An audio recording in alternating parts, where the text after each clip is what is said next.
Hey, what's up, everybody? It's Raul. And it's my Cole. What the fuck is...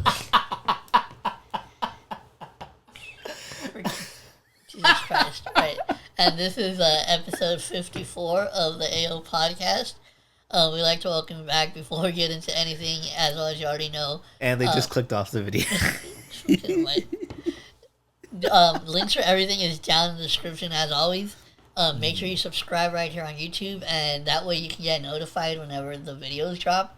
Mm-hmm. You could also listen to us on Apple Podcasts and Spotify. Yeah. And also all the links for our socials are down in the description. Mm-hmm. But now, getting into it... this is a chunky episode. Yeah. That last episode was great. We've recorded that like 2 weeks ago. Yeah, but there's been a lot of things that's going been on. Happening. Mm-hmm. A lot of music dropping. We also saw a movie. Mm-hmm. Lots of things happening from a lot of our favorite from artists, actually. Like a lot of the things. don't try to skip past that. You were literally about to say a lot of things are happening from our favorite things. I know. I fucking heard you. I try to keep that in, but mistakes happen. We're just human beings, man. You know what I mean? But like, no, but you know, it's like Butters. Shut the fuck up, dude. I love that episode. Okay, but we have to start off with half sad news, half funny news. I have how you already fucking. I hate how you already fucking set the tone for the conversation. And we're gonna talk about. So recently, Ozzy Osbourne, of course, rock legend. Mm-hmm. Black Sabbath, yeah, one of the best frontmen in rock history of all time. Sadly, recently passed away at 76. Now it is crazy because the thing is, like, I think you've talked about many times on previous episodes, like how you you are really into rock music. Yes. Because that's like the music that you like heard growing up. Mm-hmm. I've been hearing Ozzy all my life. Yeah. And so the thing is, like, I think I shared this on a previous episode, like a while back. But even though I am, like, nowadays, I'm primarily like a really big hip hop fan. Back in like the mid 2000s, I think, when I was like still a kid, that's when I was like on my like PS2 shit heavy. Mm-hmm. And I remember a lot of the games that I used to play back then, they had soundtracks that were very rock inspired. Mm-hmm. So there was like a lot of rock and metal songs on there. Now it's crazy because now I see the difference. Because like, for example, like the WWE games that I used to play back then, the soundtracks like had a lot of rock music in them. Whereas nowadays, if you were like to play a newer WWE game, it's like mainly hip hop. Yeah. But so because of that, I was exposed to, like, rock was the first type of music that not only that I really started to listen to, but it's the first genre that I actually like became a fan of. Mm-hmm. And that's what I would listen to early on, like in middle school and stuff. So I'll never forget the first time I vividly remember hearing an Ozzy Osbourne song. Was, if you remember the classic film Beavis and Butthead Do America, there's a scene in the movie where the guy who like mistakes them for a hitman, he like kidnaps them and he's like driving them to Washington. Bruce Willis, yeah. When he like throws them in the trunk, and then like, and then in the background like you start hearing a song play, and it's a song by Ozzy Osbourne called "Walk on Water." Now, here's the crazy part. I don't know if this was a song that was ever officially released, because I don't think I was able to find it on, like, streaming sites. Mm. So you would have to go to either YouTube or, like, YouTube Music to hear it. But it's a song by Ozzy Osbourne called Walk on Water. And I remember from the first moment that I heard it, I was like, dude, this song is fucking amazing. And then later on, as I got older, I would obviously, like, be introduced to, like, Black Sabbath and his other popular songs. But aside from that, because here's the thing, while I was a big fan of his music, I never really actually followed him like as a person. Yeah. So I never really followed his career. So I've been seeing a lot of like people ever since his passing have been like reposting clips from like the Osbournes. And yeah, like that's the thing with Ozzy too. He's kind of been always relevant in one way or another, which is very hard. Even when people are saying like with that the Osbournes, the reality show that came out in the 2000s and stuff, and like that people are like, oh, he's sold out, he's irrelevant. That's still kind of in a very different way because that show's fucking funny. Everyone's fucking an insane person in that fucking show. But like, no, yeah, my favorite. That's what I was gonna say. One of my favorite clips because I never watched the show, but my mom did. But one of the ones that I've been seeing going around is the fucking one where he's like outside his house, and like he's trying to get his cat, but like the cat keeps fucking running away from him, so he's like getting into the and he has like a walker. He's like getting into the fucking bushes and shit, like trying to catch the fucking cat. And there's a point where he's like, he knows he can't catch it, so he's like, Sharon! And he just like keeps yelling for his wife to like come help him get the cat. He's like, come get the fucking cat. You like, I think you like fucking called the cat a cunt. That sounds like Ozzy. Yeah, and that shit cracked me the fuck up, dude. You know, and like Ozzy, like I said, Paranoid is one of my favorite things ever. Bloody Sunday is one of my favorite things ever. Like whether it be music and Black Sabbath.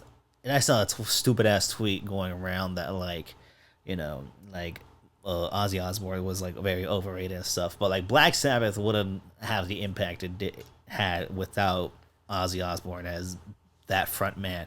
Not only was he just like he was definitely like, because here's the thing, even though I don't a powerhouse performer, but he was just fucking nuts. Yeah, like that's what I was gonna say. Even though like I didn't personally follow him, like he was such a character that like I knew of him. Yeah, you knew like, of his like I think for example constant drug use that like you know that. Shit, I saw a fucking clip where he was on what the fuck was that? Fuck, I'm blank. What was that really popular, controversial radio DJ from back? Oh, Howard Stern. Mm-hmm. He was on the Howard Stern show, and he was talking about how like he fucking like failed his driving test like 10 times because he was so fucking high like each time. 10 times is crazy. And like and obviously the infamous like him taking a fucking biting the bat off of thing. Fucking that. I fucking loved I posted it on my story. The wildest shit. I fucking loved Family Guy's take on that when he's like, I'm about to eat a banana. He's like, I'm about to eat this whole sandwich, and he's like taking slow bites, and he's like, I'll finish it later, yeah. And then not only that, like one of South Park's early episodes when they made fun of him, they had they had him bite the head off Kenny and shit. Yeah. So throughout the rest in peace Ozzy Osbourne. Very unfortunate. One of the most famous powerhouse performers in rock history, but another person that I kind of don't really care about, Hulk Hogan. Hogan recently passed away. Yeah. For those of you who are wrestling fans, or not, not even. No, he was very iconic. He was a very iconic person. Wrestling, and a lot of that has to do I'm not going to get into it, but for those of you who are wrestling fans, you know, like exactly what he meant to WWE specifically. Mm-hmm. Like he really elevated that company back in the day. Like just with he was the main attractor. Yeah, like he was the one that was bringing in the crowds. He was the one that was like selling out the merch. Doing all these, like, not only that, he was in movies, TV, commercials, anti-drug commercials. The thing is, like, I think Hulk Hogan was one of, like, I don't know if he was the first, but he was one of the more prominent, like, wrestlers that, like, really helped take wrestling mainstream, like, be seen on a mainstream level. His cameo in Gremlins 2 was actually pretty fucking funny. I like, he's like telling the projectionist, like, get these monsters out. He looks at the camera, don't worry, guys. Watch your movies. And he sits down. Oh my god. But like that shit was really funny, but also like racist. Very mad racist. I'm not trying to sugarcoat shit. I'm not going to. I wasn't expecting to. Like, that was just a wild transition. Like, go for like a funny ass scene in the movie to racism. But no, so the obviously like there are like a shit ton of mixed feelings about his passing, and a lot of that has to do with. Oh, this was the crazy fact that I was gonna tell you. You know what's crazy? So the day that he passed away, it was actually the 10-year anniversary of when that tape was leaked. Yeah, that's what a fucking crazy. If you haven't heard it, it's the one. Yeah, it's like, so basically, for those of you who don't know what we're talking about, it was this audio clip that was secretly recorded, and it basically had Hulk Hogan. I think it was talking to his wife. And like it was basically just a lot of racist. There was a lot of racist comments. In that audio, and so that obviously got leaked, and a lot of shit actually happened after that. Like he was immediately like WWE like at the time they cut all ties with him.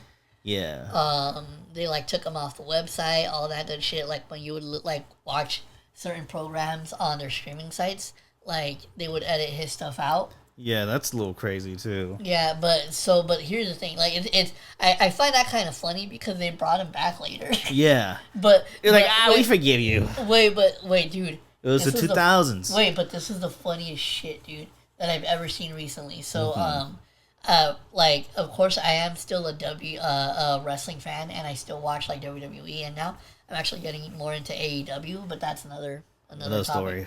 But I remember when they initially brought him back, because they brought him back for at the beginning of this year, because at the beginning of this year they were doing it was like the whole like debut of Raw like being live streamed on Netflix. Yeah. And so they brought him back, and they were filming the show live, and it was in LA. And I remember when they fucking brought him out, dude, people were just booing the fuck out of him. Like, literally, like, people were barely cheering. Yeah, no, like, yeah, no, you can't really, that's a little, and how long was that between the incident and his comeback? It was, I want to say they brought him back, like, maybe either 2022 or 2023. Oh, that recent? Yeah. Oh, wow. Yeah, no, you shouldn't have done that, man. But no, that shit just made me, like, I couldn't help, because like I watched that shit live, right? Yeah. So I couldn't help but crack the fuck up, because literally, like, they were, like, because they were bringing him out to promote his, like, shitty-ass fucking all-American beer brand. Yeah. But, bro, I'm telling you, the fucking crowd, they were not having it. Yeah, no, that's crazy, and too. It's funny because, like, since then, they never brought him back after. They'll probably put him at the memorial or something. No, they already did, because they had a live event on Friday. Yeah. And they also had one, obviously. They were like, I know you all hated him, but rest in peace, though. You like they gave him a tribute, which was obviously expected. Yeah, no, that's not surprising. But I get he's dead though. Yeah.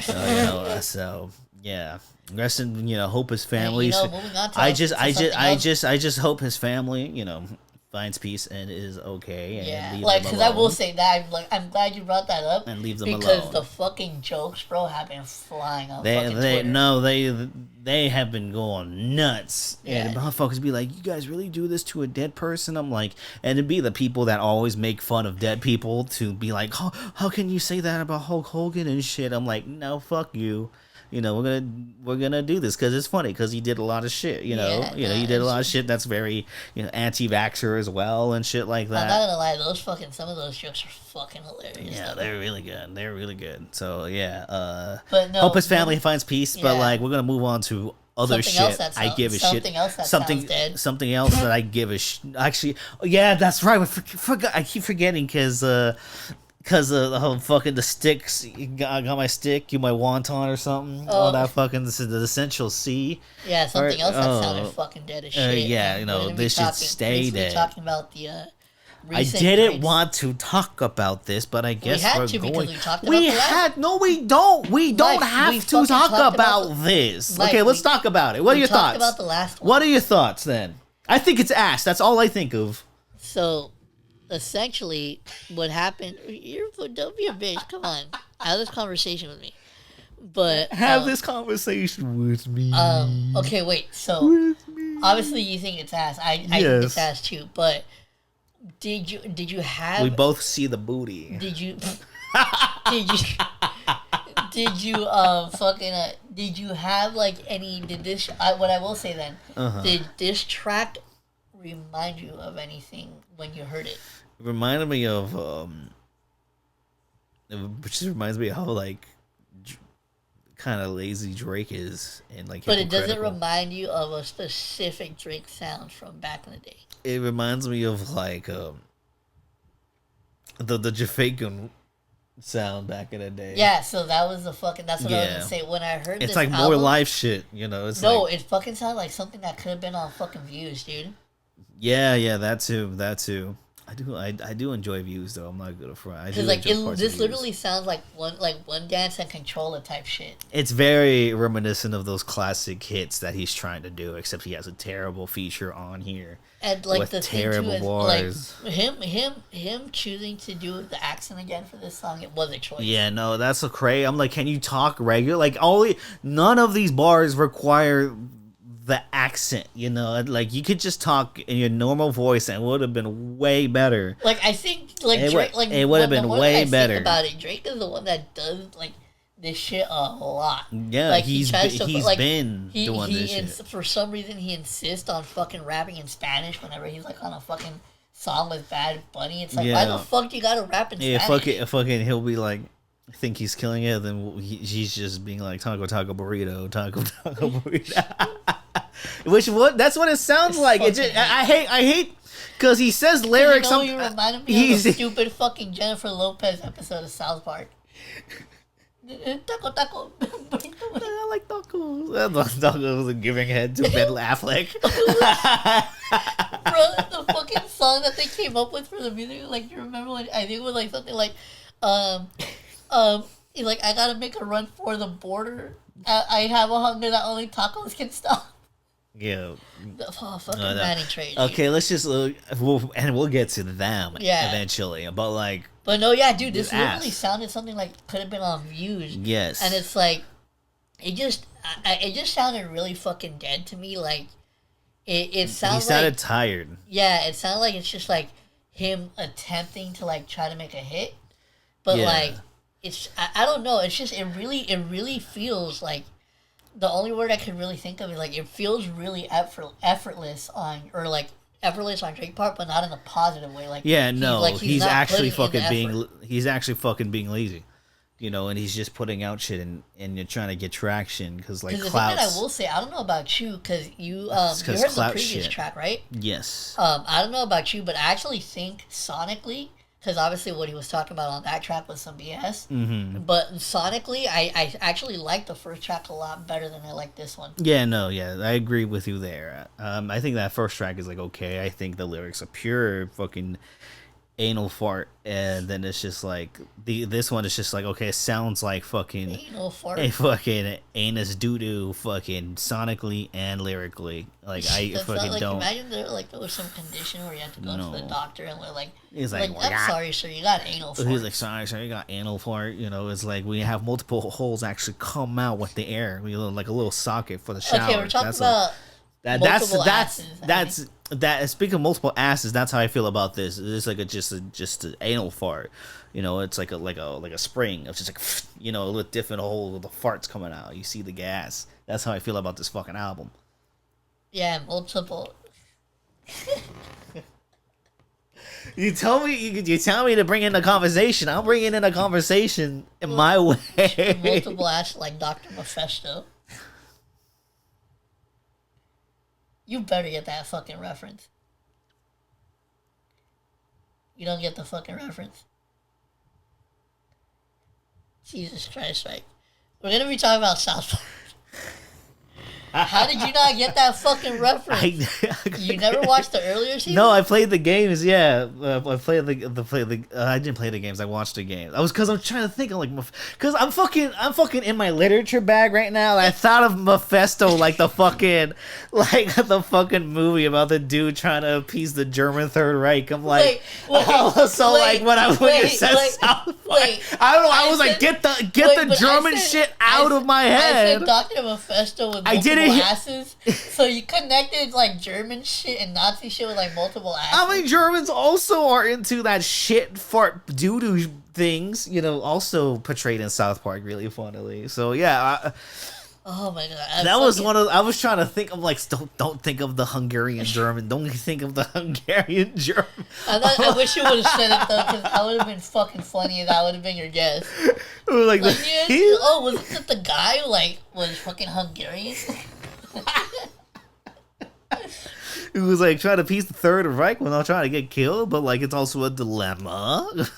Fucking I hate you. No, the fucking food from South Park. Listen, man. Speaking of South Park, though, we're gonna talk about South Park. Wow, what a transition. Okay, so I'm gonna start this off. So I want to start it off way before actually no, maybe 2 days before the season 27 episode premiered. I remember I even told you too at the time because I had seen something pop up on Twitter. And it was an article by the LA Times. And the LA Times had said that Paramount, because for those of you who don't know, Paramount and South Park had been going through this whole legal battle in regards to the streaming rights for South Park.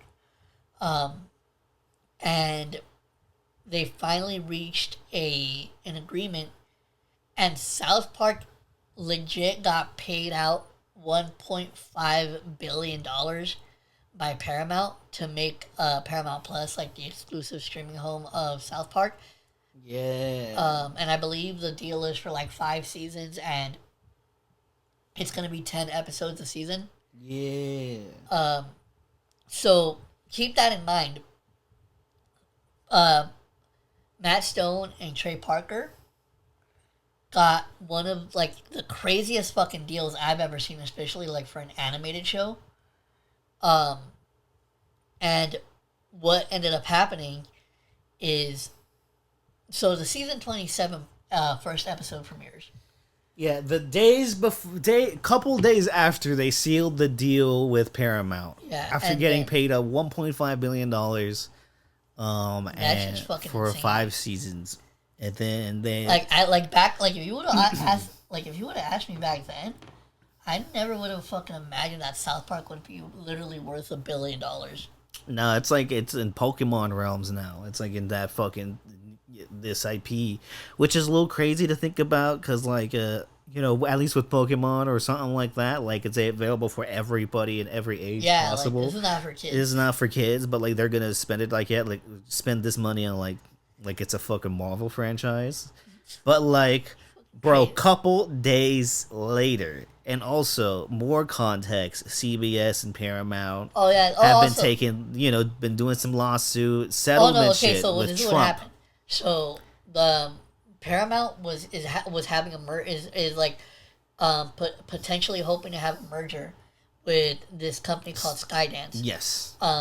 And the thing, I don't know the exact details, but I know something about how I guess Trump is connected to that Skydance company somehow. Mm-hmm. And so Paramount is trying to get approval from Trump for this deal to go through.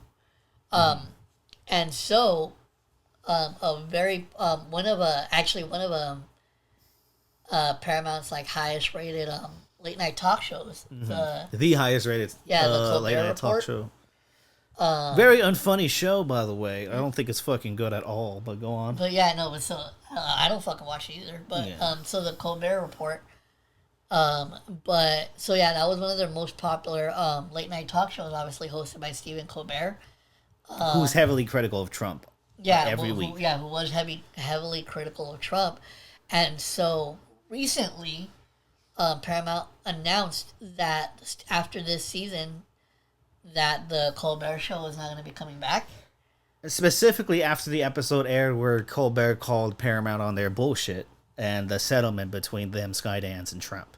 And a couple days later, that got canceled. And then a couple days after that, that's when South Park hit a big major deal. We're also wait, hold on, and then even before that, we were supposed to get the premiere of this season earlier this month, in July 7th. Yeah, we even talked about that. I think in a previous episode, we mentioned how we were bummed that we had to wait longer. Yeah, and then even they made a post about it. It was like, everything about this deal is major fucking bullshit. We fucking hate it. They're fucking preventing everything else. Okay, so then trying Colbert to get gets let go, right? Yeah, it gets canned like that. And the thing too is that Paramount came out with a statement, and they claimed that they were not bringing back the show because of the financial cost. Yeah, financial cost. But it's like one of their highest earning shows. Mm-hmm. So that didn't really make sense. So that's how you can kind of tell that that whole shady stuff is going to happen.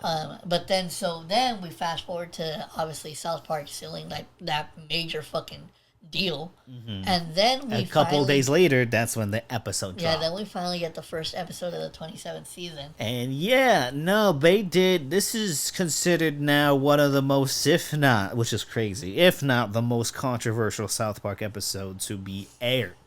And that's saying a lot, because a lot of episodes there's been a few episodes that are actually not available to stream because of the content they add, specifically like episode 200 and 201 with the Muhammad shit. Oh, that's what I was saying.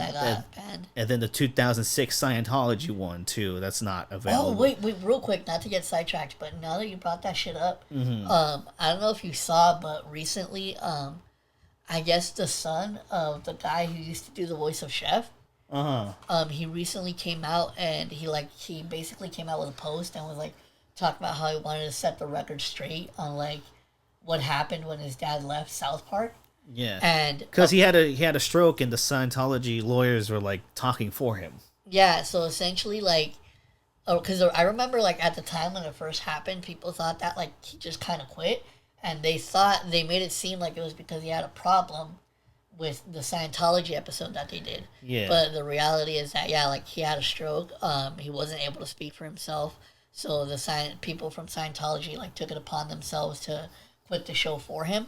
Yeah. And so it was just a very unfortunate situation. But it just reminded me because you said the Scientology one. But yeah. No, yeah. So we get into the episode.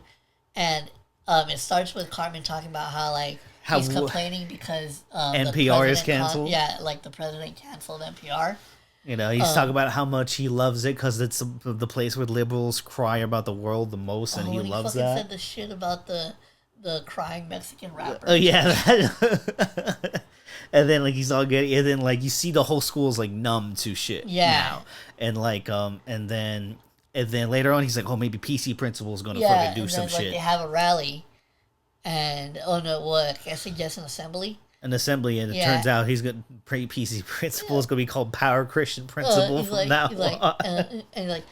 He's like, at times like this, there's only one person I can save us, our Lord Jesus Christ. And then Jesus is also part of it. Jesus just fucking shows up, and everything's everyone's weirded out. It's oh shit, what? Even Cartman, which I think is funny to make that.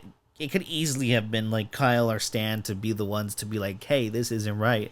What I think is subversive about this is they're making the ones that the right-wing people are identify with the most, the ones being wait, I can't do this woke, can't make fun of woke anymore because nothing's woke anymore. What the heck? Which I think is a good commentary, because motherfucking idiot conservatives think Cartman's the good guy in South Park and shit, I don't know how you fucking see Cartman and be yeah, he's like me, and it's that's on you, bro. You need to kill you. Oh, what the fuck? I have no idea where that was. Jesus Christ, Mike. That was gonna go down a really fucking dark path. What the fuck? And the sad part is I think I know what you're gonna fucking say now. Jesus Christ, dude. You just killed this whole topic for me. I don't even want to talk about it. Oh my god, I'm such in a mood, man. I'm so but No, but so anyway, back to this. But Yeah, if so you're then- considering it, do it. But one like, of my favorite scenes was fucking the scene where Randy is in the bed and he's like talking. You see him talking on his phone and he's talking to Chat GPT. Yeah. And then he's like, oh, thank you. He's like, I'm so glad I have someone to talk to about this. And then it like pans out and his fucking wife's like in the bed next to him. yeah, no, and then like he's has like an actual relationship with ChatGPT. Yeah. He's like, oh, good night, and then he farts in Yeah. the bed. But then we fast forward love to that. South Park's getting sued. Everybody's they complaining fucking- and shit. They go to Garrison's house because in previous seasons, Garrison was like their stand-in for Trump. Yeah. And so they break into his house because obviously things are shitty, so they're trying to figure out why. Mm-hmm. But when they go to his house, they see that he's there with his boyfriend Rick. Watching and White Lotus. White Lotus. And then that's when they say, "Who's in the White House?"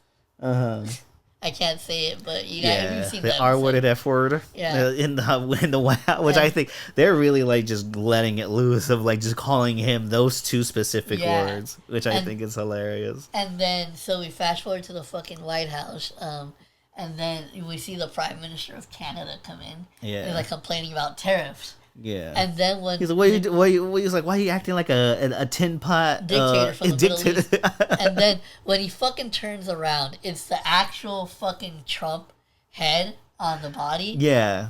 Which I think the only other two people that they've done that for is Saddam Hussein and Mel Gibson. Mel Gibson, yeah. Yeah, and that shit's really, really fucking funny. Bro, when I the pictures they use, the real pictures they use. The images. Wait, are you talking about the pictures of the face or the pictures of the wall? I could use both. I could talk about No, both. because I was talking about like the different facial expressions. Like every time it would turn his head. Yeah. Bro, that shit had me fucking dying. Yeah, the pictures they used are fucking really funny, and like I liked how they made the deal and was like, let's go at the person that y'all fired someone else. Oh yeah, for. this is basically this episode is like a big F you to Paramount, dude. Yeah, and it's like people are like thinking to this stupid. This is why right-wing fucking people are fucking some of the stupidest people you could ever fucking meet, because they're like, oh, Paramount paid Trey Parker and Matt Stone $1.5 million to make fun of Trump, and I'm like, are you fucking, what kind of cope is that? Like, Paramount was trying everything they can to appease Trump, and here goes a show they spent $1.5 billion on, just going full force 10 times the amount that fucking Colbert did. Like motherfuckers deny reality very easily, and I think that's why this South Park episode is is what a lot of people needed, right? And first of all, a lot of people saying it's like a comeback for South Park. Oh yeah, it's I was hearing a lot of that too. Which is like, and I understand because this is them going back to like their roots of just like not caring, and even within the last 10 years when they wouldn't even go near Trump that much because it says like making fun of Trump is like comedy's dead. Yeah, but like I think said it was pointless. But because of like the censorship that's real and like the authoritarianism that Trump has set for both American media and America in general, I feel like this is the time where they were like, oh, you're trying to just like control things everywhere, and like including the art that a lot of people are doing and can do because of freedom of fucking speech.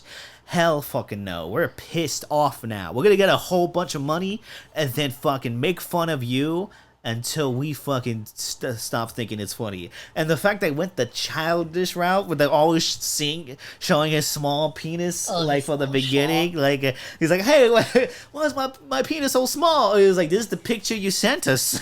That's the size it is in the photos. And then like he's in bed with Satan. Satan's like, it's like some random bitch commented you were on the Epstein list. Like, come on, relax, guy. Come on, relax, guy. And like, I fucking, that's the one thing I was gonna say. I fucking love that they gave him the exact same voice as Saddam. Yeah. And he was like, "What, acting like a tin pot?"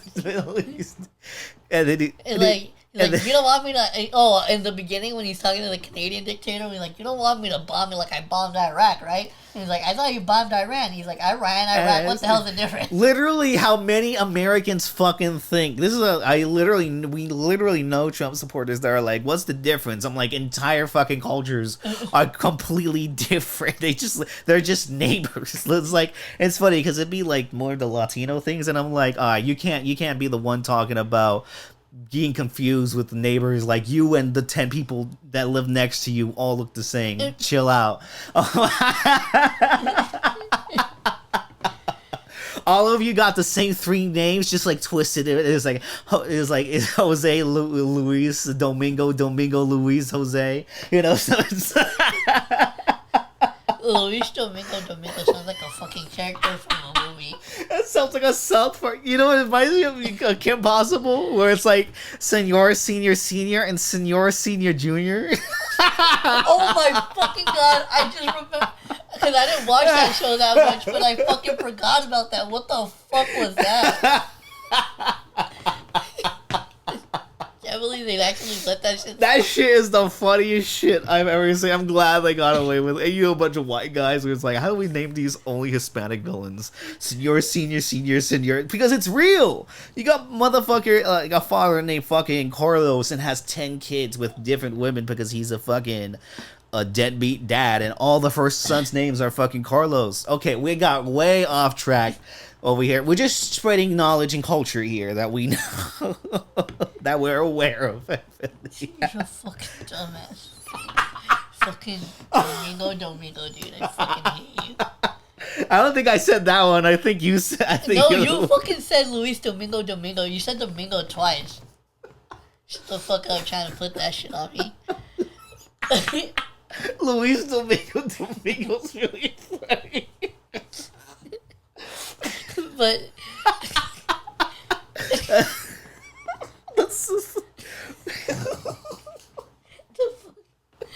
but fuck! Oh, we have to talk about. We're already 40 minutes in. We still have to talk about Eddington. But so basically, to wrap this up, yeah, this episode was really fucking good. Also the ending too, when like they said, Jesus commentating that too about the Colbert stuff. Yeah, and they literally basically broke the fourth wall with like Jesus talking. Yeah, he's like, eat the bread, eat the fucking bread. Yeah. I like how Kenny was like the one that was like, what the fuck are you saying? Like, we can't understand you. And then at the end, he's like, we said, we have to do pro-Trump messaging. And then, like, it's like 1 of 50. I'm like, I would like 50. Oh, when I saw that the fucking AI thing, dude, the deep fake, bro, they're deep faked because they have their own deep fake technology that they themselves, like, built. Because they were originally going to do, like, a deep fake movie. But then, like, the pandemic happened. But, like, I think they do a lot of deep fake stuff, which is so fucking funny. Their most infamous one is, like, because they helped with the Heart Part 5 music video. One. Yeah, I knew that one. And then, the deep fake shit, yeah, it's very good. I think they're also going to use it for the new Kendrick Lamar movie as well.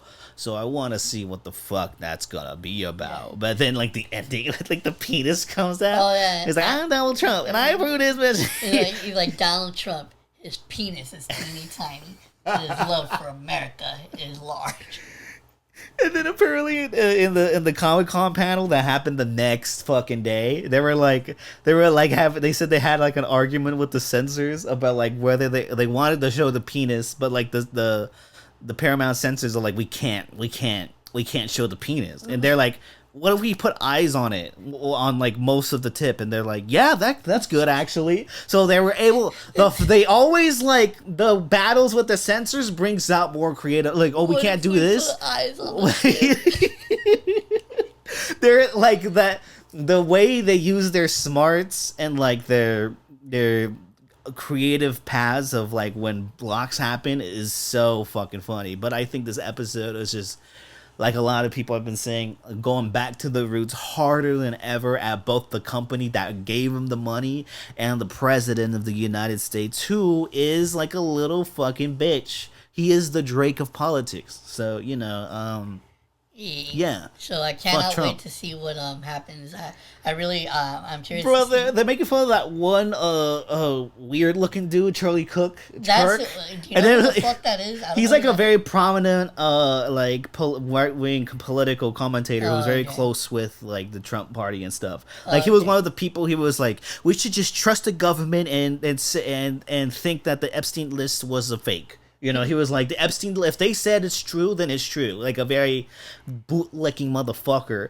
And then, like, not only that, at first he saw the clip, he was like, he has a picture of Cartman on his profile pic. Like, if they're complimenting him. Like, right now. Oh, wait, he just turned his fucking into that. Yeah, he's such an idiot. Everyone's like, you know, they're making fun of you, right? And then another picture is like, how can you not look at this and think they're not making fun of you? And it's Cartman with the giant teeth when he's like,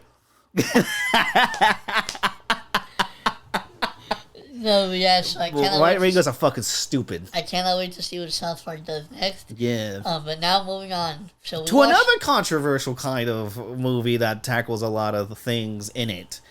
A movie if that only it could have done it better. I think, I think we're gonna talk about Ari Aster's new movie, a director Eddington. He wrote it, and it's about a sheriff who's tired of the mayor's shit and wants to be mayor. The sheriff was played by Joaquin Phoenix. You didn't realize that until like 20 minutes? No, like 15 minutes into the movie. The mayor is played by Pedro Pascal. Pascal, you know, and then it also stars Luke Grimes, Michael Ward, Emma Stone, Austin Butler, and it's a movie about the pandemic as well. Little white girl? Wait, what little? Oh yeah, yeah. She cracked me the fuck up. What a character, but like, and for those who don't know, I'm gonna use the Raul saying. For those who don't know, I am a fucking huge fan of Ari Aster. I've been a very big fan of his movies ever since I saw Hereditary. Big fan of Midsommar, and I'm a major defender of Beau is Afraid. And still haven't seen that movie. That's one I need to prepare. You know, there's no preparation for that movie, but I want to see I want to rewatch Midsommar first.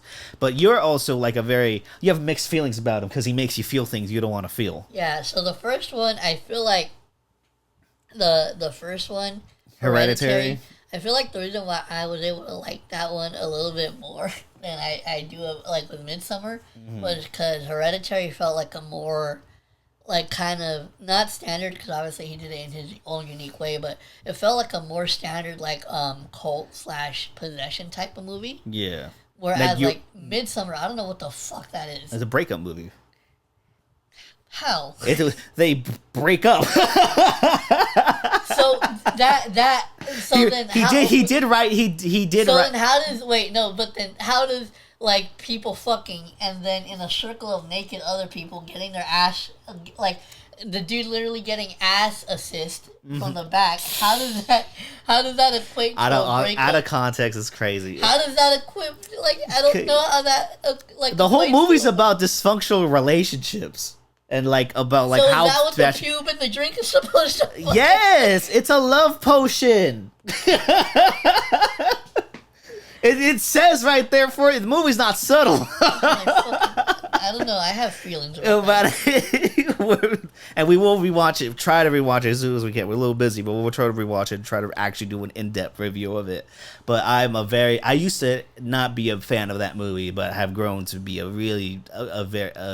I love that movie. I love that movie a lot. Beau was Afraid. A lot of people did not like that fucking movie. A lot of fucking people hated that movie. But I love that shit. That's my fucking cup of tea right there. But I love it. But now Eddington, which I'm gonna be honest, I was kind of reserved by at first because I kind of don't. As much as I love Ari Aster, and I think his view and presentation can be a very unique interpretation of what. Him actually commentating and giving his perspective on this, like I was like, I don't know if I would like fuck with that. But I went in this movie with like I fucking open mind. I don't know. I was gonna say open eyes, but like I was gonna fucking watch the movie eyes closed, like eyes closed, just like watching the movie like this and shit. Like, interesting. Why is everything blurry? Open eyes. Really That was. Wish you would have said that shit. I went into the movie with open eyes. What the fuck? How the fuck else are you supposed to go into a movie? And 2.5 hours later, I didn't like it. As a big Ari Aster fan I am, I overall did not like this movie. And as a mixed Ari Aster, you've also seen Strange Things About the Johnsons. Oh, that. Fuck you for that, by the way. But yes, I have unfortunately seen it. So you were so fucking happy when you showed that to me. It's a very it's a perplexing film. It's a subversive film, to say the least. But as a fan of Strange Things About the Johnsons, how do you feel about Headington? Probably. Okay, so here's my thing. So I remember when we initially saw a trailer for this, it was in the theaters because we were watching another movie. Yeah. And all I really knew about the movie is that it was taking place during the pandemic. But then obviously when we get into the movie and we see the story with like the sheriff and the mayor of the town. And it's like May 2020, so it's like peak pandemic. Yeah. I kind of, I'm not gonna lie, like for the first, even though it was kind of slow at the beginning, I kind of like, I was liking where that was going because I feel like it was, originally I thought it was gonna be like kind of like this power struggle between the mayor and the sheriff, because later on in the movie, like the sheriff announces that he's going to be running for mayor. On his telephone, bro, those telephone rants that you see. I know a certain person that like loves those telephone rants to the phone, and like I'm like, oh my fucking god. And I fucking shout out to Joaquin Phoenix because he's like, good. He literally sounded like a fucking old ass white guy that doesn't really know technology, like just talking. Like a very like a buffoon ass fucking kind of a loser. Like he's all like, and his wife is Emma Stone in it. Instead of like cuddling her and like comforting, he's like turns around, goes on his phone and shit. You know, and like who lives with like Emma Stone's conspiracy theory filled mom and shit. Oh yeah, you know who she was? Who the mom was? Well, who? She was literally the fucking Dale Gribble of this movie. Yeah, it is. This movie is like a little bit of a King of a Hill episode. Like it's just the most outlandish theories. But like during the pandemic, we've all, I don't know if all of you, but like I know some people that really went down those rabbit holes, and it was kind of fucking crazy to watch. And I think the biggest compliment I could give this movie is like it is crazy to watch, because a lot of the main things people have been saying is like, oh, it takes me back to 2020. That's why I don't like it. I'm like, that's the stupidest reason like not to like this movie, because if it's trying to get you back to a time that very just so filled of like uneasiness and paranoia, like I think that's its main objective. And I think when it comes to that, I think it did a really good job. I think it did too much of it though, where it felt like this, like I know Ari Aster was just trying to paint like a reflection of America just then and now, but like it's not that deep in the way it's both presented and shown. Like I feel like we've gotten there's been a lot of COVID art, which is like has been like a bad term now in the arts, because a lot of it is like a very blatant and Bro, misguided. COVID movies, you know, a movie I had to rewatch that I saw like when it first came out, but it's been a minute since I've seen it, so I want to rewatch it so I can review it on Letterboxd. What? I forgot what the fuck it was called. But do you remember that? It was like a slasher movie that came out, and it takes place in the pandemic. It's like about these friends that like go to quarantine in this like cabin or somewhere. Yeah. Or like this lake house, and this killer like starts like killing them. Mm-hmm.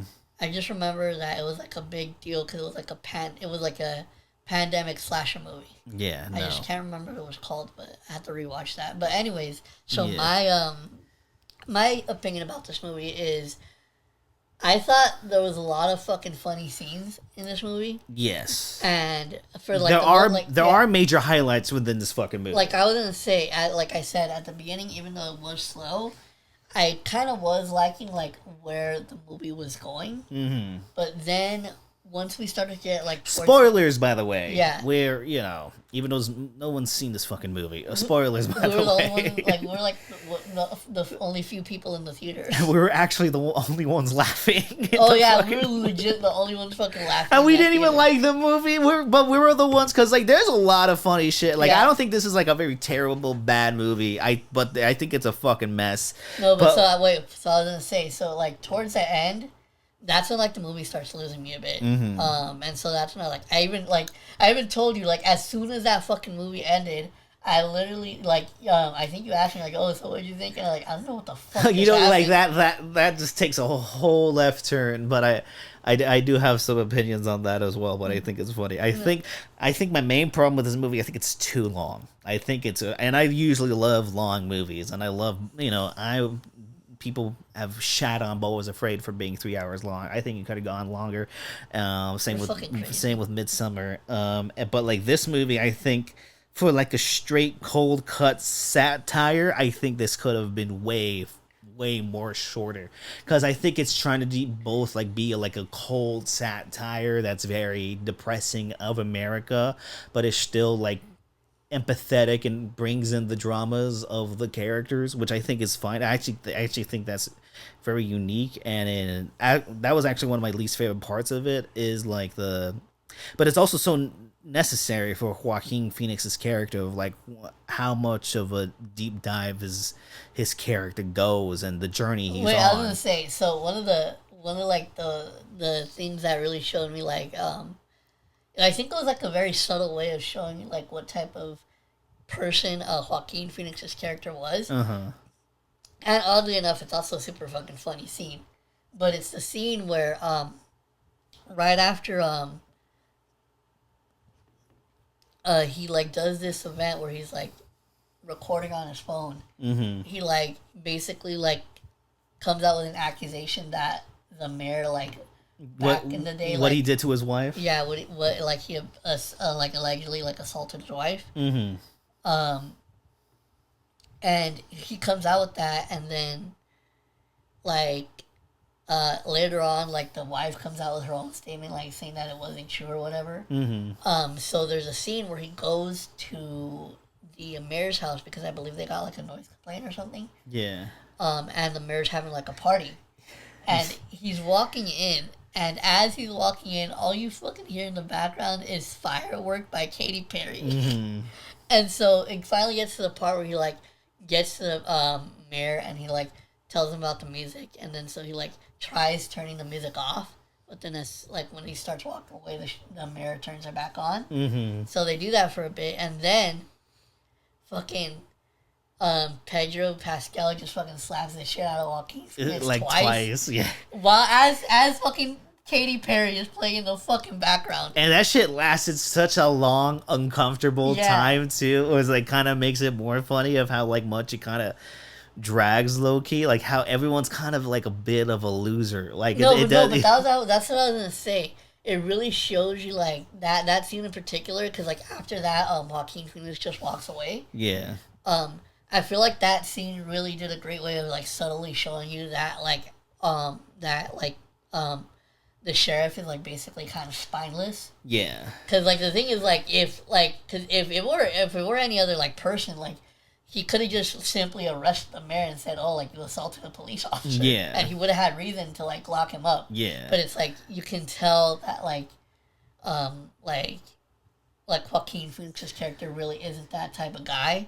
So that's why he walked away from the confrontation. Another scene that is also one of the funniest scenes in the movie for me, also, that, like, it's the beginning when he's, like, at the bar and stuff, and, like, the homeless guy comes in, and then Joaquin Phoenix is, like, trying to get him out, but the fucking homeless dude just, like, fucking slowly just pins him on the ground and walks away. And I'm like, that really shows, like, he was trying to be, like, a cool fucking sheriff and shit, take things down, like the old westerns and stuff, but nah, he's a fucking pathetic man. Can't even take a fucking homeless dude. He did just shoot him right there. And after he shot him, he's like, I have an idea, and then just fucking murders murders the shit out of the mayor and his son. And we haven't even gone to the part where like the side story of like, which is also one of my favorites too, of like the mayor's son and his friend, his friend is a white dude who's jealous that like of how and then and uses like social justice as like an excuse to try to hit on girls and stuff, and he creates his own Black Lives Matter thing in the town, in this town of Eddington, and then his profile is like, it's just his white derpy face, and then the Instagram profile is like Black Lives Matter Eddington. That shit. Wait, no. The beginning, like that's another thing that reminded me was when like the two kids, like it's like when the sheriff's pulling up to the bar to like take care of the homeless dude, and you see the two kids walking, right, and he's like they're scrolling on the TikTok, and it's like some random girl's TikTok. And then, and then he's like, bro, like, what should I do? And then, like, his freaking homie's like, send her a dick pic to see if she can figure out who it is. Bro, Ari Aster has some of the funniest dick pic type fucking dialogue I've ever heard. It is really fucking funny. But I like, that's one of my favorite parts, is that kid throughout that Black Lives Matter white kid throughout the movie was like a major highlight for no, but for you know me. what's my biggest highlight from like the Black Lives Matter protest? Yeah, it was holy shit. The white girl that means well but is accidentally racist. Bro, the perfect fucking embodiment of that was the scene where they're like having their huge protest, and like all the cops, because one of the officers that works under the sheriff, he's like a black kid.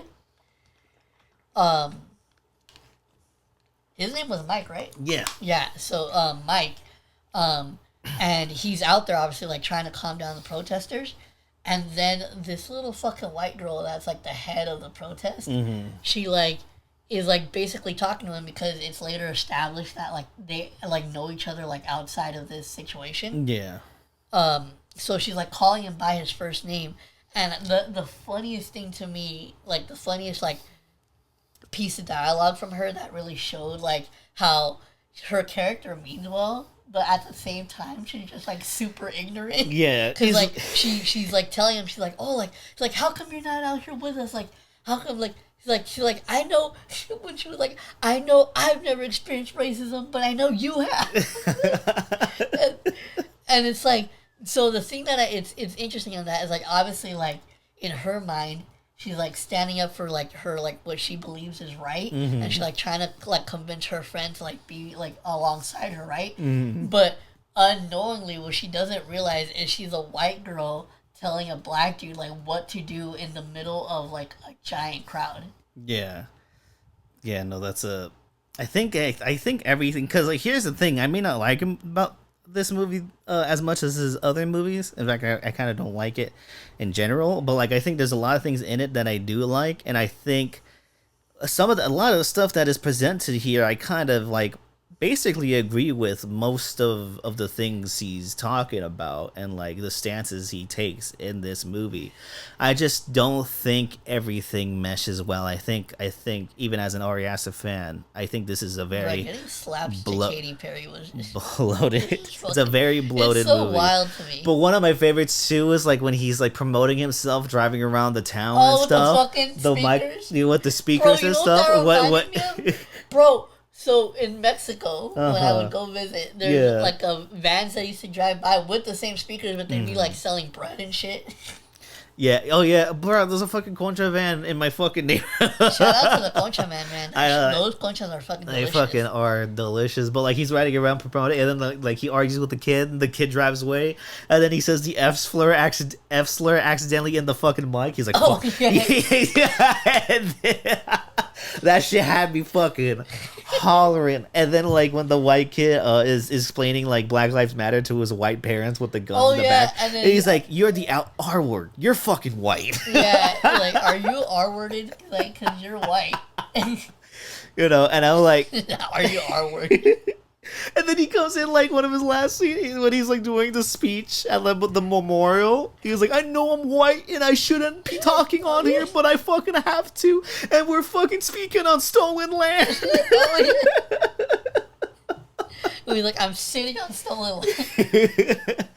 I think like though that's a highlight for me. I think Joaquin Phoenix in general is like a major highlight. Yeah, like for the one me. thing that I will say, like overall from this movie, because I agree with you, it wasn't like my favorite either. But I'd just say like for me, the only thing that really like saved this movie for me was like those like couple funny scenes that we had. 'Cause they were fucking hilarious, bro. When he fucking like drinks the coffee and then spits it all out. I was drinking water during that scene. I almost spat to the front person. Like, what the fuck? The person in front of me. That was like peak physical comedy, and then it just, you know.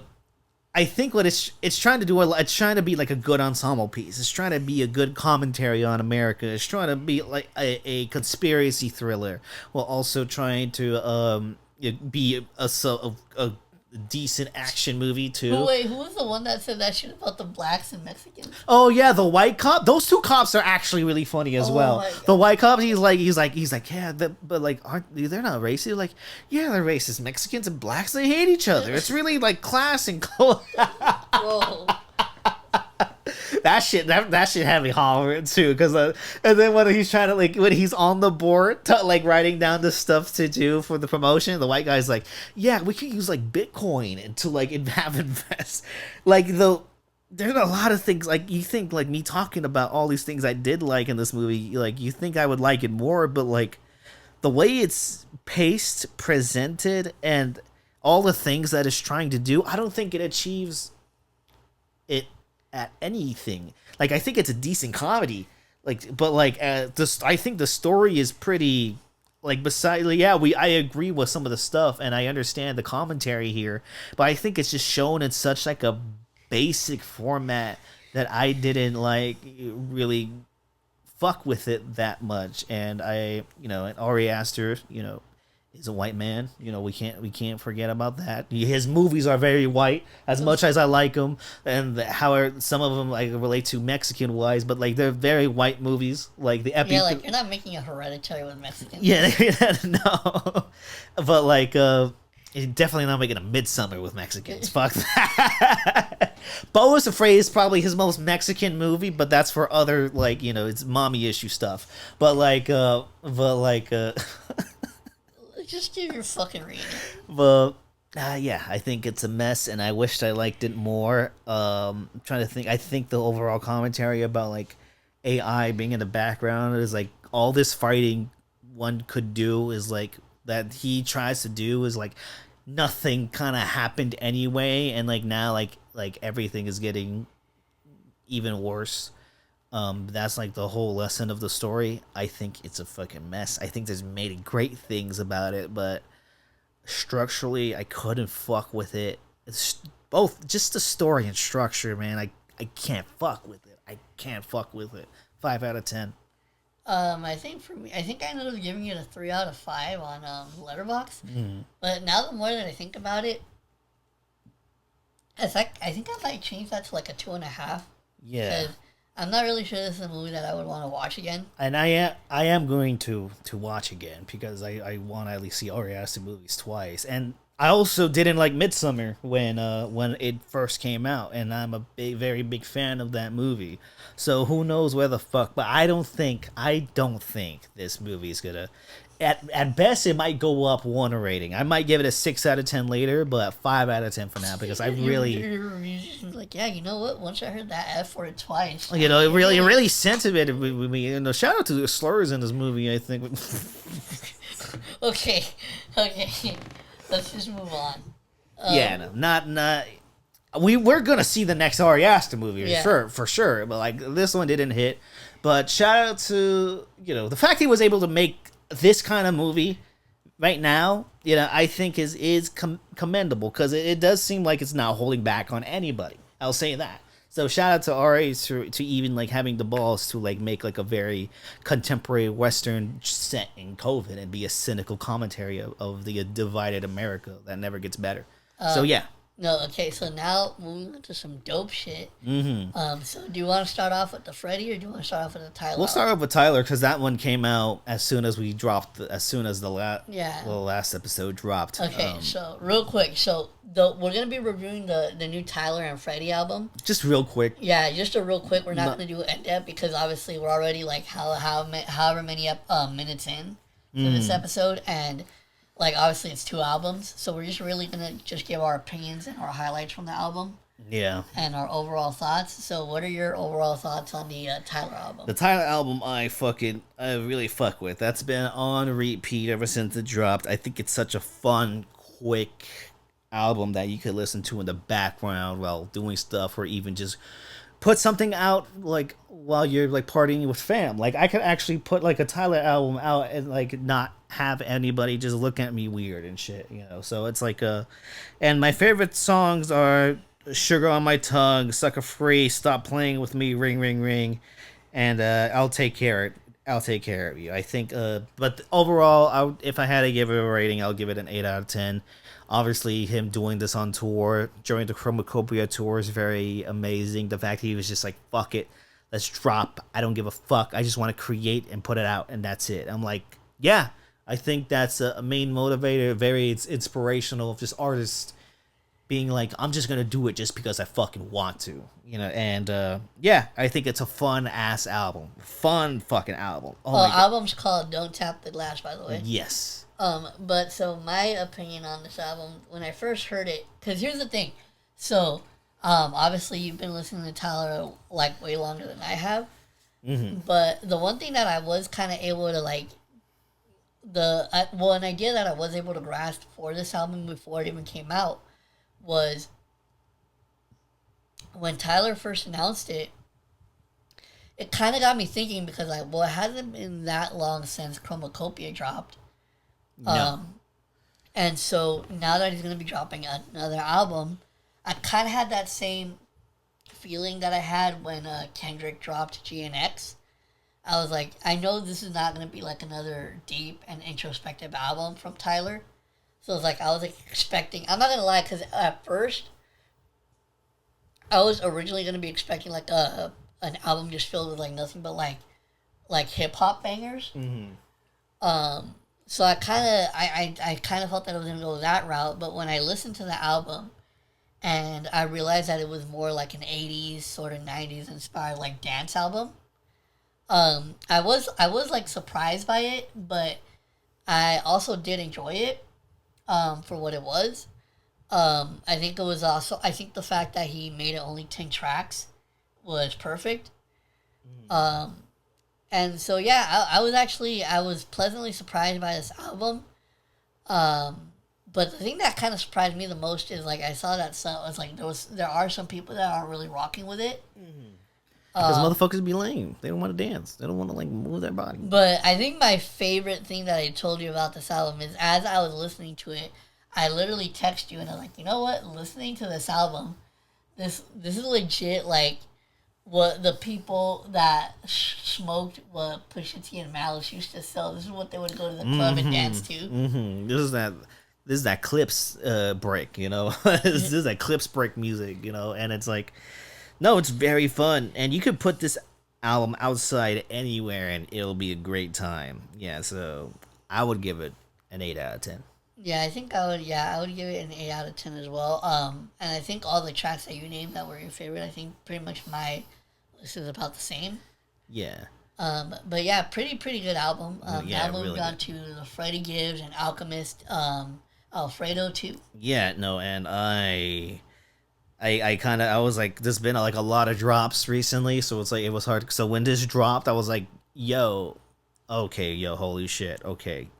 Then the first Alfredo is fucking amazing. Like that's a classic right there. And like I think Freddie Gibbs and Alchemist are like work really well together. And low key, I don't know why I was surprised, but I was fucking jaw dropped by this album. I think this has some of my favorite Freddie flows and Alchemist production in quite some time.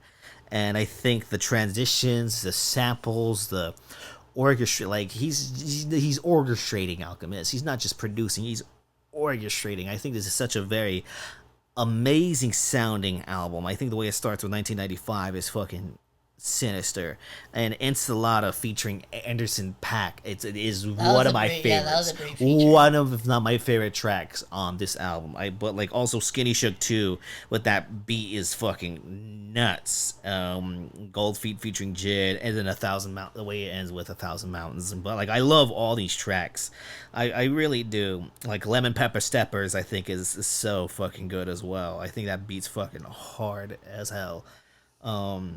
But yeah, Enchilada is my favorite track, though. I fucking love that Anderson .Paak chorus. I think that chorus is amazing. Yeah, but I would actually give this like a very high 9. Like, I really like this album. It's like competing for album of the year with the Clips album. Like, I like it that much. Yeah, solid, very fucking amazing body of work by Freddie and Alchemist. And they kind of just, yeah, they're fucking amazing work. Yeah, so I really like this album as well. I really like how every time I listen to Freddie and Alchemist project, it always gives me that feeling of like just listening to smooth jazz, because like their production is all like super laid back, and obviously like Freddie flows really good on Alchemist production. Some of my highlights for me from this album were Feeling is my shit. Mm-hmm. I fuck with that song. And then Mario Lago. I really like that one as well. Mario Lago, yeah. That one's fucking awesome. Yeah, and then let's see what else. Oh, Ensenada. Enchilada. Oh, Enchilada. Not Shut up. But so yeah, I really like this track, and again, it's pretty like 14 tracks isn't that long, so I thought it was a pretty nice runtime. I think for me, I would give it an 8 out of 10. Understandable. Yeah, that's good. I really liked it. I really enjoyed it, and one of the highlights for me is when I fucking heard Freddie say that he wanted to squeeze Academic's titty. That shit cracked me the fuck I think up. Everybody should start doing that now. Like, you see him just like... titties? No, his titties! Not just any titties! What the fuck? Like, just go up to, like, your titties and be like... You know... Fucking hate you so much. You know, that's how Academic titties sound. He was like...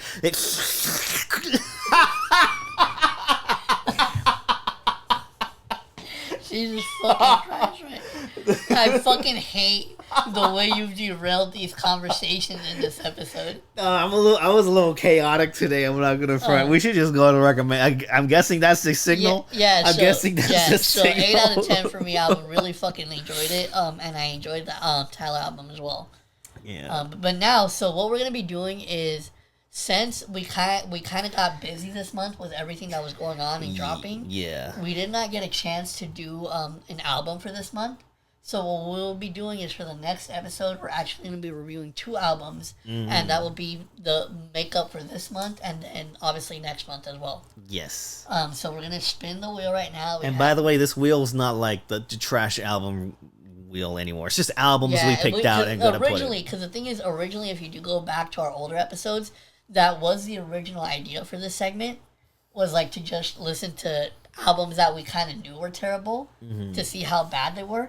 But it's just kind of evolved now to like just basically putting just random albums on there that we've never heard, or that we have heard, but we want to review. Yeah. So let me go to the wheel. Yeah, go to the wheel. Very excited because I put a very bad album on there that I'm telling you right now, there's one that's still on this list that I fucking hate. I really fucking hope it doesn't land on it. I forgot the list. Yeah. Okay. Right, first album. First album for next episode. Oh fuck, man, please.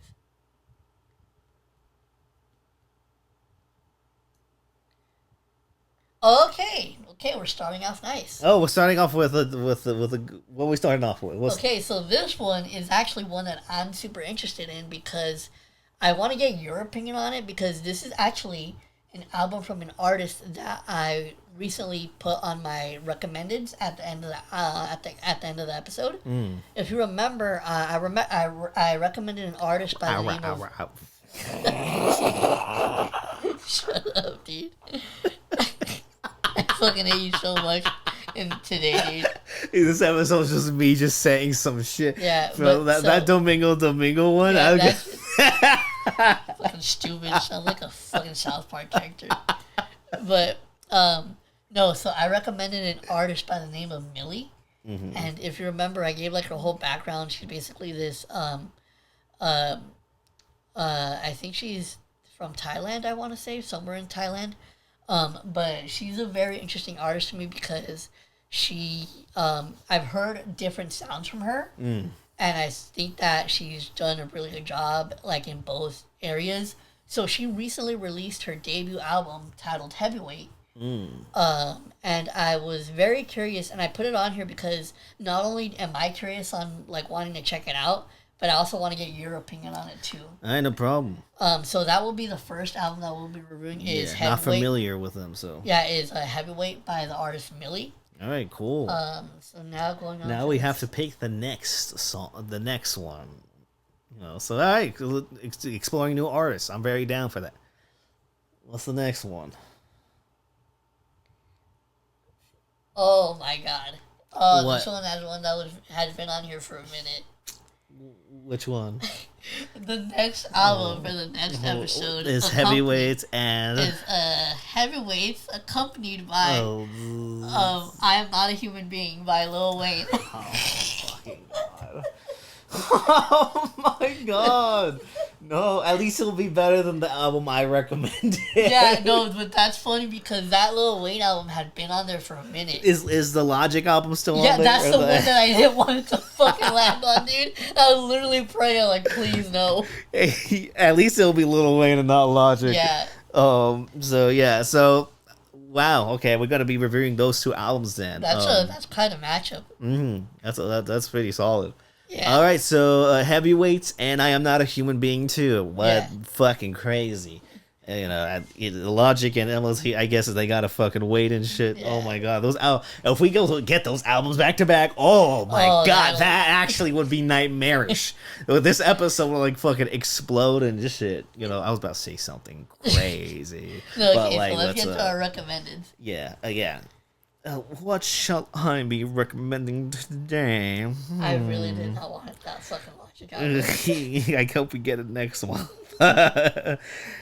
I'm gonna recommend some old school ass fucking early 80s techno shit that I just discovered. Clear by Cybertron.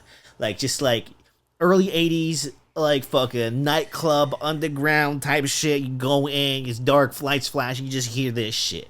And it's like fucking just like, it's kind of, you know, it's early 80s for sure. So maybe many people might think it's like a little too of the time, but I still fuck with it. I think if you just like that fucking energetic, chaotic, noisy techno shit, I think you would enjoy it. I think it's a really good album. I think it's so 80s. It's straight out of Scarface.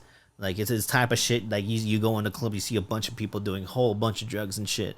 You know, this is the music that plays it. So, yeah, do some drugs and listen to Clear by Cybertron. Alright, so my album that I'm going to be recommending for today's episode is actually one that I recently listened to it, and it's a shame that this album didn't really get as much love as I think it could have gotten. But unlike some other artists that could make that excuse, this one actually has a pretty decent excuse for why it kind of didn't get as much shine when it originally dropped. And the album that I'm talking about is You Made Me a Star by the artist Four Bats. And I'm pretty sure you've heard him, right? Like, because he released some singles from this album. The first one was Stickers, Act 1, Stickers 99. Yeah, I'm going to play you I'm going to obviously mute it so we don't get copyright, but I'm going to play you, like, just the first beginning, because I want to see if you actually have heard it, because it was a really popular song when it first came out. Yeah, I'm just going to say no, but I'll check it out for sure. That was one of the big singles that he released, like, prior to the album coming out. But the thing is, do you know why this album didn't really get as much attention as it did? Why? Well, this album coincidentally happened to release on May 3rd of last year. And do you remember what happened on May 3rd of last year? Yeah. The whole thing involving two big artists. Yeah, so that definitely could be a reason why that it didn't. So that was like just poor ass time. Yeah, that was a very unfortunate drop date. I think a lot of people, artists who were dropping that day was like, man, fucking Kendrick shit, just fucking. So that was he fucking up my album promotion. Yeah, and the thing is sucks too, because the thing is like, because I think he like released 3 singles from the album like prior to it dropping. Yeah, and I actually fucked with all 3 of them. So I was someone that was very like excited for this album, but obviously like the whole Kendrick and Drake shit was happening. Mm-hmm. So like I was actually one of those people who like never actually got around to the album until just recently. Yeah. But no, yeah, man, it's a shame that this album didn't get as much love because I genuinely fucking actually really like this album. I will check it out. One of my standout tracks is actually definitely haven't heard of it though. One of my standout tracks. So this is the second to last track, titled I Hate to Be Alone. Mm-hmm. It's like a more of a sing melody type of song, and it's just really fucking good. Now the one critique that I will say on this album, and not just on this album, but also I remember there was a remix to one of the singles he dropped, which thankfully isn't on the fucking album. Mm-hmm. But the single that he originally released, there was a remix that came out also prior to the album coming out with fucking Drake. Mm-hmm. And the reason why I didn't like Drake on that specific track is because I felt like, well, first off, the beat sort of switches when Drake comes in, and I felt like it made it sound like more like a generic, like Drake song. And not only that, it also added to the runtime of the track, which a lot of the tracks on this album are short. So that's one of the reasons why I like it, because it obviously... it doesn't overstay its welcome. Yeah, so and that's one of the reasons why I liked a lot of these songs and why I liked a lot of the singles. So I hated Drake's part because not only did it not add anything, but it also like completely changed the sound of it. Yeah. And then... So fuck Drake. And then and to make it worse... And Central C. And to make it worse, the fucking... the final track on the album is... a fucking a track titled On God, featuring Kanye West. And oh my god, is it probably one of the worst fucking Kanye features that I've heard in a minute. Damn, especially coming off that the Kanye feature you heard off the fucking Clips album. Yeah.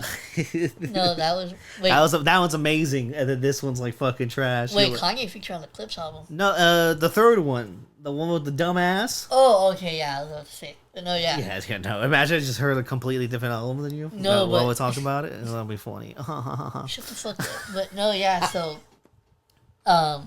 That's your recommendation. Yeah, that's my recommendation, because that album, I really fucked with that album. Fuck both those remixes. Fuck him. Fuck both the fuck of you. Fuck Kanye, fuck Trump, fuck Drake. And we'll see you on the next one. Socials, follow us, motherfuckers. You follow us on the fucking Twitter. Get ready follow for us that on fucking Facebook. Lil Wayne album review. Yeah, that's gonna be crazy, and probably some other shit we don't know. Yeah. And these podcasts are getting a little too long. But like, fuck that. We're just here to talk, celebrate, man. We're fucking homies hanging out and shit. And I'm trying to just extend the end. Yeah, fucking bitch, just end it. You're adding to the fucking runtime. Nah, you know what I'm saying? Bye. Bye.